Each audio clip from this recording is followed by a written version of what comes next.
তোমাকে বলে রাখি, পুরোপুরি সাধারণ মানুষও অভিযোগ করছে, অভিযোগের তীর বিজেপির দিকে।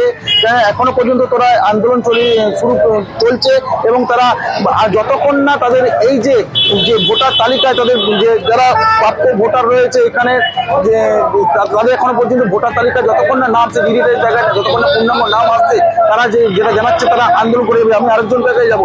এই যে মূলত এই যে আপনারা কিনা আন্দোলন করছেন, কেন কেন আন্দোলন? আমাদের ওয়ার্ডে 8জনকে বাদ দিয়েছে ভোটার তালিকা থেকে, ওরা প্রকৃত ভোটার, এই জন্য।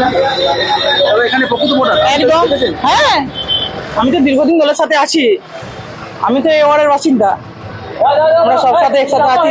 আমি নিয়ে গেছি হেয়ারিং এ সব ডকুমেন্টস নিয়ে, তাদের দিকে ভোটার থেকে বাদ দেওয়া হলো। আপনি এখানে আমাদের আপত্তিটা হচ্ছে এটাই, যারা অরিজিনাল ভোটার তাদের নামগুলো ভাগ হয়ে যাচ্ছে কেন? তাদের নাম ভাগ হয়ে যাচ্ছে কেন? আমরা যে 70 সাল থেকে লাস্ট 2024 পর্যন্ত ভোট দিই। আমি আমার স্ত্রী, আমার নামটা আছে, আমার স্ত্রীর নামটা নাই। এটা কি বলবো, নির্বাচন কমিশন কি বলবো, অপদর্থক লাগে। আপনার স্ত্রীর নাম নেই? আমার স্ত্রীর নাম নিহত মন্ত্রী। এর আগে ডাকা হয়েছিল আপনাদের? হ্যাঁ, এর আগে ডাকা হয়েছিল? আমাকে ডাকা হয়েছে, কিন্তু ওনার তো ক্লিয়ার ছিল, ওনার নাম নেই।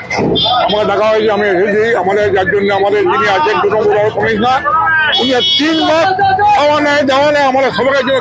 কার কি হবে না হবে পার্টিগত দেখা নেয়, সবাইকার জন্য। হলেও আমাদের কিছু নাম নেই।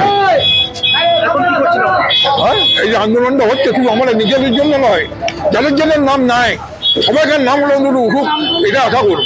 ইতিমধ্যেই জেলায় বিভিন্ন জায়গায় তালিকা পৌঁছতে শুরু করেছে, বিভিন্ন জায়গায় তালিকা প্রকাশও হয়ে গিয়েছে ইতিমধ্যে, এবং বাঁকুড়ায় এসআইআর এর চূড়ান্ত তালিকা প্রকাশ হয়েছে, যেখানে মোট 1,35,000-এর নাম বাদ যাচ্ছে এখনো পর্যন্ত, এমনই খবর। আর এই তালিকা প্রকাশের পরে কিন্তু ইতিমধ্যেই সেখানে বিক্ষোভ শুরু হয়ে গিয়েছে। যাদের নাম তালিকায় নেই তারা এই নিয়ে বিক্ষোভ দেখাচ্ছেন। পূর্ণেন্দু সিংহ সরাসরি এই মুহূর্তে ছবিটা তুলে ধরবেন আমাদের সামনে। পূর্ণেন্দু, দেখো, তোমাকে বলে রাখি যে আজ সকালে দেখা গেল যে বাঁকুড়ার ভোটার যে তালিকা আছে, চূড়ান্ত তালিকা প্রকাশ হওয়ার পরেই তার কিছুক্ষণ পরে দেখা যাচ্ছে যে বাঁকুড়া পৌর এলাকার যে 2 নম্বর ওয়ার্ড, সেই 2 নম্বর ওয়ার্ডের এলাকার বাসিন্দারা আজকে রাস্তায় নেমেছে। তারা রাস্তায় নেমে বিক্ষোভ আন্দোলন শুরু করেছে। মূলত কেন, যে এই ওয়ার্ডেরই 2 নম্বর ওয়ার্ডেরই বেশ কিছু প্রায় 7 থেকে 8 জনের যারা জীবিত ব্যক্তি রয়েছে, এখানে আরো ভোটার রয়েছে, তারা বিগত দিনে ভোট দিয়েছে, তাদের এই ভোটার তালিকা থেকে লিস্ট থেকে নাম বাদ দেওয়া হয়েছে।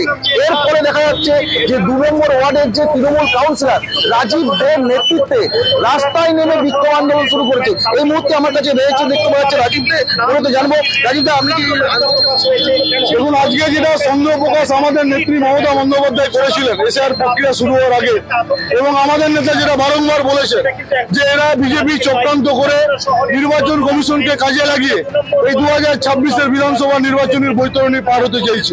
আজকে সেই সন্দেহটা সত্য বলে প্রমাণিত হলো। আমার 2 নম্বর ওয়ার্ডে 2টো বুথে প্রায় 8 জন প্রকৃত ভোটারের নাম বাদ দিয়ে দিচ্ছে। এই চক্রান্তের বিরুদ্ধে আমাদের লড়াই আজকে চলছে, এবং আমাদের নির্বাচন কমিশনের কাছে আমরা যতক্ষণ না আমরা আমাদের ভোটার লিস্টে আমাদের এই প্রকৃত ভোটারের নাম যতক্ষণ না তোলা হচ্ছে, আমরা কিন্তু এই আন্দোলন চালাবো।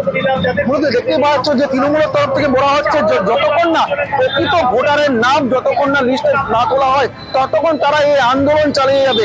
মূলত যে তারা বারে বারে দাবি করেছিল যে বিজেপির বিরুদ্ধে অভিযোগ যে বিজেপি পরিকল্পিতভাবে বেছে বেছে যারা তৃণমূল সমর্থক বা তৃণমূলের ভোটার রয়েছে সেই সব ভোটার লিস্ট থেকে তাদেরকে বাদ দেওয়া হয়েছে। এবিপি আনন্দ, এগিয়ে থাকে, এগিয়ে রাখে।